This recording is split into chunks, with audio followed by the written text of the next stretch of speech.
दोस्तों कुछ दिनों पहले हमारे दक्षिण भारत के कलाकार और हमारे बॉलीवुड के कलाकार के बीच में हिंदी भाषा को लेकर कुछ मिसअंडरस्टैंडिंग सी हो गई थी और ट्विटर पे यूं कहें तो तनातनी हो गई थी। दरअसल हमारे साउथ के जो कलाकार हैं वो ये कहना चाहते थे कि हिंदी भाषा जो है वो हमारी राष्ट्रीय भाषा नहीं है। बात सही है, हिंदी हमारी राष्ट्रीय भाषा नहीं है। तो यहाँ पर मैं ये कहना चाहता हूँ कि हमारे जो दक्षिण भारत के जो लोग हैं वहाँ पर एक पॉलिटिकल प्रोपेगेंडा जो है वो काफ़ी हद तक सक्सेसफुल रहा है कि उत्तर भारत की जो हिंदी भाषा है उसको स्वीकार करना नहीं चाहिए। तो यहाँ पर मैं हमारे दक्षिण भारत के जो भाई बहन हैं उनसे मैं ये कहना चाहता हूँ कि हिंदी किसी भी राज्य की मुख्य भाषा नहीं है। इस बात को आपको समझना होगा। और ये जो पॉलिटिकल प्रोपेगेंडा के तहत जो लोग इंस्पायर हो जाते हैं और हिंदी भाषा को स्वीकार नहीं करते, तो उनको मैं यही कहूँगा कि आप एक पॉलिटिकल प्रोपेगेंडा के शिकार हैं। अगर आपके साथ ऐसा कई बार हुआ होगा कि कोई अगर उत्तर भारत से है और अगर वो साउथ में घूमने के लिए जाता है, टूर के लिए या घूमने बिजनेस के लिए जाता है, तो वहाँ पर जाने पर कई बार ऐसे लोगों से आमना सामना हो जाता है कि आप दोनों के बीच में एक कॉमन लैंग्वेज है ही नहीं जिससे आप सामने वाले इंसान के साथ आप कम्युनिकेट कर पाओ और बात कर पाओ। कई बार तो ये भी दिक्कत हो जाती है कि सामने वाले को ना हिंदी आती है ना इंग्लिश आती है। तो ऐसे में दो भारतीय अगर आमने सामने अगर मिलते हैं तो बात कैसे की जाए। और कई बार ऐसे भी लोग मिल जाते हैं कि उनको हिंदी समझ में भी आती है और वो बोलना ही नहीं चाहते, तो ऐसा भी होता है। देखिए, मैं यहाँ पर हमारे दक्षिण भारत के भाई बहन को मैं ये कहना चाहता हूँ कि हिंदी किसी भी राज्य की पहली भाषा नहीं है। गुजरात की पहली भाषा गुजराती है, महाराष्ट्र की पहली भाषा मराठी है, बिहार की पहली भाषा जो है वो बिहारी है, उत्तर प्रदेश में भोजपुरी बोली जाती है, हरियाणा में हरियाणवी भाषा है, हरियाणा की अपनी भाषा है, पंजाब में पंजाब की अपनी एक भाषा है। तो यहाँ पर कोई अगर गुजराती, मराठी, पंजाबी, हरियाणा से अगर ये 4-5 स्टेट से अगर लोग एक लोग अगर इकट्ठा हो जाएं, तो इन सभी लोगों के बीच में एक कॉमन भाषा जो है बातचीत के लिए, अगर कोई बंगाल से भी आ जाता है, कोई सिक्किम से, मिज़ोरम से भी आ जाता है, तो वहाँ की भी अपनी एक भाषा है। लेकिन ये सारे लोग, सारे स्टेट के सारे लोग अगर एक जगह पर अगर इकट्ठा होते हैं तो इन सभी लोगों के बीच में एक कॉमन भाषा जो है वो हिंदी हो जाती है। हिंदी कोई किसी की मातृभाषा नहीं है। और यहाँ तक कि हिंदी भाषा जो है करीब करीब इन सारे स्टेट्स में, जो भारत के जो उत्तरी भाग में जो स्टेट्स हैं उनकी बात कर रहा हूँ, इन सभी स्टेट्स में जितने भी लोग रहते हैं कहीं ना कहीं हिंदी में सोच भी सकते हैं और बोल भी सकते हैं। और साउथ में एक ट्रेडिशन है कि अगर कोई उत्तर भारतीय अगर आता है और उससे अगर बातचीत अगर करनी हो तो कॉमन लैंग्वेज उन दोनों के बीच में सिर्फ इंग्लिश रहती है। और यहाँ पर कई साउथ के लोग ऐसे हैं जो ये कहना चाहते हैं कि पूरे देश की कॉमन लैंग्वेज इंग्लिश हो जानी चाहिए। तो ये नहीं हो सकता। देखिए, हमारे देश में इंग्लिश को इंग्लिश में सोचने वाले और इंग्लिश में बोलने वाले कितने प्रतिशत लोग होंगे? 1% भी नहीं होंगे। देखिए, मुझे अंग्रेज़ी थोड़ी बहुत आती है, लेकिन अगर कोई मुझसे बातचीत करे इंग्लिश में तो इंग्लिश को मुझे समझने के लिए उसे ट्रांसलेट करना होगा। मैं इंग्लिश को इंग्लिश में नहीं समझ पाता। तो ये ज़्यादातर लोगों की ये दिक्कत है। इंग्लिश आती है लेकिन क्या वो इंग्लिश को इंग्लिश में ही समझते हैं या फिर उसको समझने के लिए उसे अपनी मातृभाषा का उपयोग बीच में करना पड़ता है, ट्रांसलेट करना पड़ता है, सोच के कर बोलना पड़ता है। तो यहाँ पर ये सबसे बड़ी दिक्कत आ जाती है कि इंग्लिश जो है वो अभी तक हमारी पहली लैंग्वेज नहीं बनी, और जहाँ तक हमारे पूरे भारत की जितनी भी भाषाएं हैं वो सारी की सारी भाषाएं कहीं ना कहीं संस्कृत से प्रेरित हैं। उनका जन्म संस्कृत से ही हुआ है।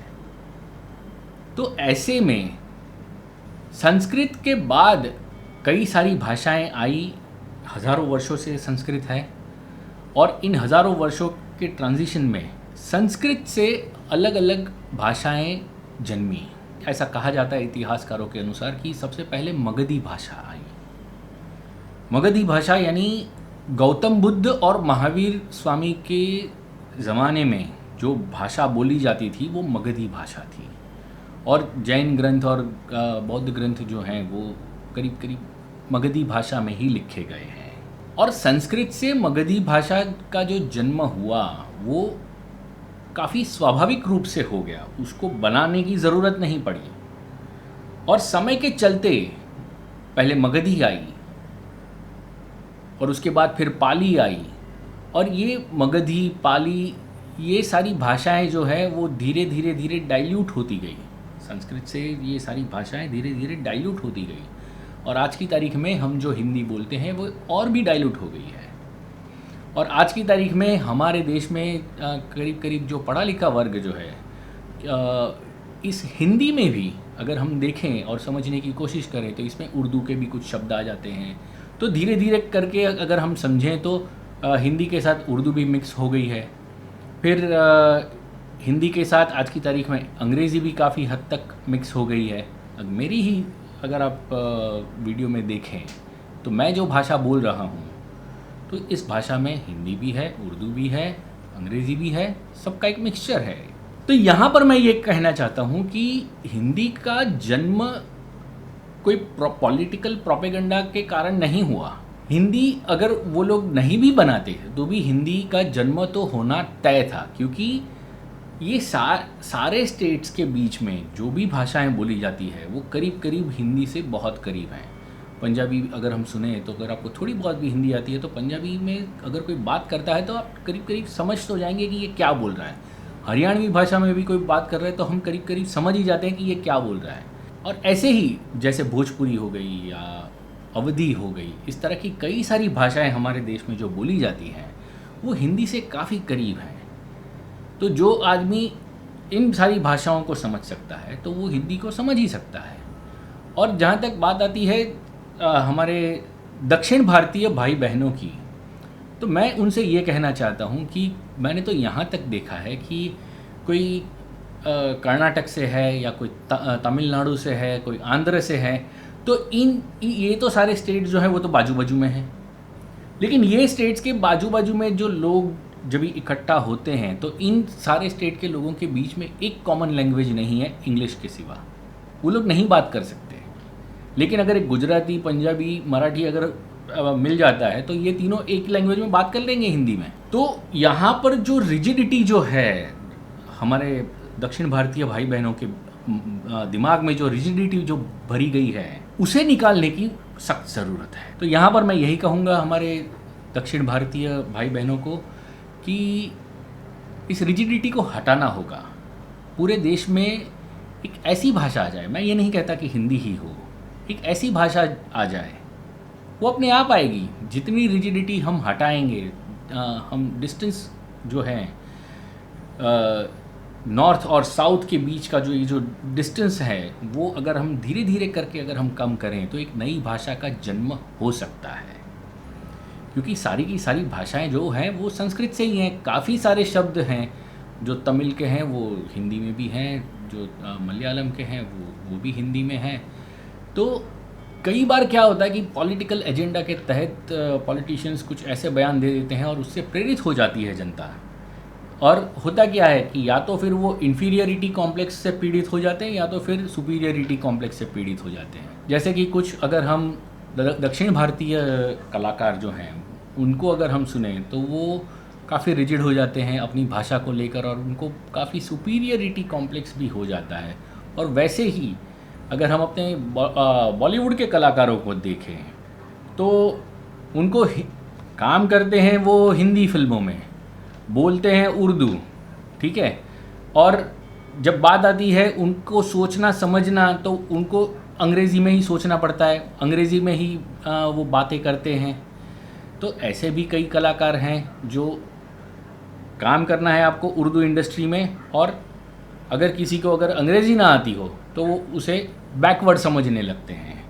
तो यहाँ पर मैं यही कहूँगा कि पूरे देश में एक समन्वय बनना चाहिए और उसके तहत एक कॉमन भाषा जो पूरा देश समझ सके, ऐसी भाषा का जन्म हो जाना चाहिए। वैसे आप इस बारे में क्या सोचते हैं, नीचे कमेंट बॉक्स में ज़रूर लिखिए। अगर आपको ये वीडियो पसंद आया हो तो इसे लाइक करिए, शेयर करिए और चैनल के सपोर्ट के लिए इसे सब्सक्राइब करना ना भूलें। नमस्कार।